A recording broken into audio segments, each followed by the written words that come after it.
This is the family tree. This is myself. This is Louise. This is my oldest daughter, Jenny. This is my son. And this is my youngest daughter, Ellen. Snail trails and cat track is supposed to be the name of this pattern. It's a traditional old pattern, and it was woven by Louise's grandmother. Louise did that. That's the house that Louise grew up in. A little modest farmhouse in Kansas. Well, she was talented. She taught adult education classes. She taught sewing, she taught tailoring, and then she decided to see if she could have a bread baking class. And I liked that because we were getting different kind of bread every day. Tatting, that's kind of a lost art. Those are all tatted decorations. She designed a lot of those patterns herself. There's an example of Louise's tatting.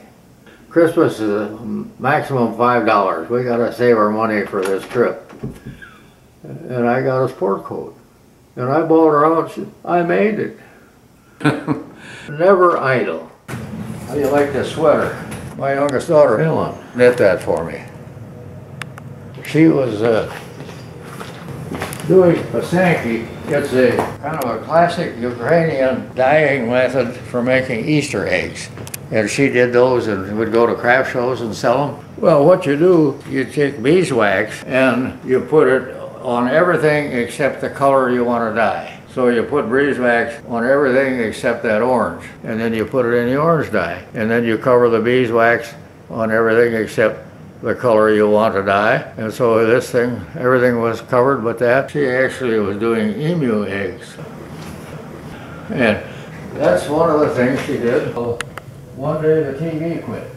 We didn't have a TV in the house for 2 years. We started crafts and reading. I think it's the best decision I ever made as a parent. Jenny, she's a weaver, and she'll be bringing some of the stuff that she's done. That was a high school project that my son did.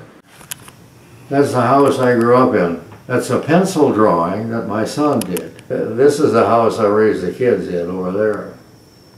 He's a history nut. He's traced his wife's ancestry back to the 18th grandfather, great-grandfather, and they were royalty. So I said, how's wife feel about the fact that she married beneath her station? He said, I call her princess. My daughter-in-law, my son's wife, is coming. She's the painter that did those portraits of my son and herself. That was something my brother-in-law did, about 4 feet. It was done by a nephew of mine. Yeah, well, he teaches an advanced course in environmental science. I did these set of note cards that I made some time ago. Set of 12. We got 12 windows in the church, as you know. And I made one set to benefit the Relay for Life and sold several $1,000s worth. These? Yeah, I made them all. Probably over 200. Bluebird houses, they're all over the place. But this is a design I got from Audubon. You know, there's a Master Naturalist program at Audubon. I've been through it twice. And pileated woodpeckers are kind of my favorite. I had an experience that's very rare. I looked out in the yard and there were 2 pileated woodpeckers, I'm sure doing a mating ritual. And imagine a circle about 3 feet in diameter, and they were on 2 sides of it. You know, opposite.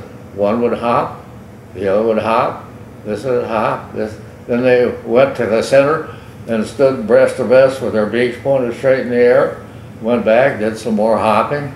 And then the male turned his back to her, spread his wings and kind of looked back to say, ain't I grand?